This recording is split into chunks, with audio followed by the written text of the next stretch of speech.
त्यामध्ये गणरायाच्या स्वागताची जय्यत तयारी करण्यात येते। सार्वजनिक गणेशोत्सव मंडळाच्या बाप्पाचं वाजत गाजत आगमन होत आहे। प्रतिष्ठापने पासून विसर्जनापर्यंत पुण्यातील गणेशोत्सव वैशिष्ट्यपूर्ण असा असतो।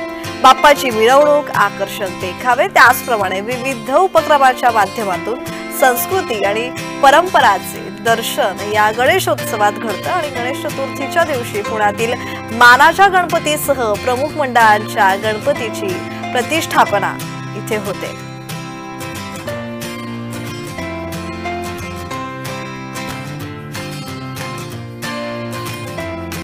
मानाचा हा पहिला कसबा गणपती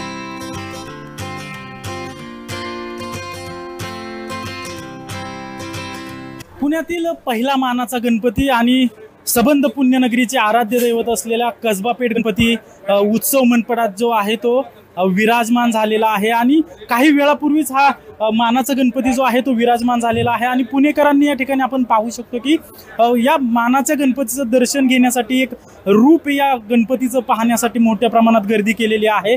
थोड्याच वेळात या कसबा पेठच्या गणपतीच्या प्राणप्रतिष्ठापनाची जी आहे ती प्राणप्रतिष्ठापना होणार आहे, परंतु त्या अगोदरच या ठिकाणी पुणेकरांनी मोठी गर्दी केलेली आहे। आपण जय महाराष्ट्रावर पाहत आहोत की गणपती बाप्पाचं जे रूप आहे हा ऐतिहासिक वारसा लाभलेला आहे, गणपती मंडळ आहे आणि या ठिकाणी जे आहे ते थोड्या वेळात या सर्व प्राणप्रतिष्ठापनेची विधीला सुरुवात होणार आहे। तयारी देखील सुरू आहे, परंतु हे रूप जे आहे ते मनमोहक रूप जे आहे ते आपण जय महाराष्ट्रावर पाहतोय।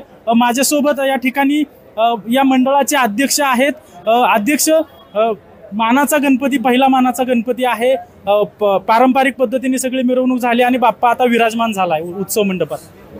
खूप प्रसन्नतेचं वातावरण आहे। आपण बघत असाल पुण्याचा ग्रामदैवत आणि मानाचा पहिला श्री कसबा गणपतीचं आगमन उत्सव मंडपात झालेलं आहे। परमपूज्य स्वामी काडसिद्धेश्वरजी महाराज इथं आलेले आहेत आणि त्यांच्या हस्ते आता गणपतीची प्राणप्रतिष्ठापना होणार आहे।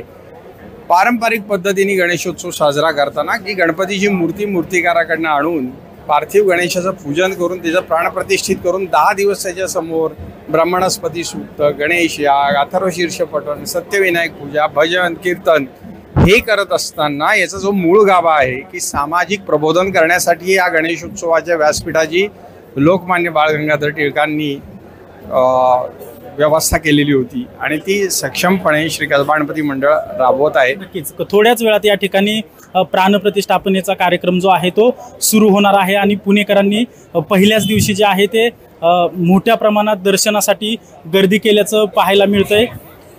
अजिंक्य धायगुडे, जय महाराष्ट्र न्यूज, पुणे।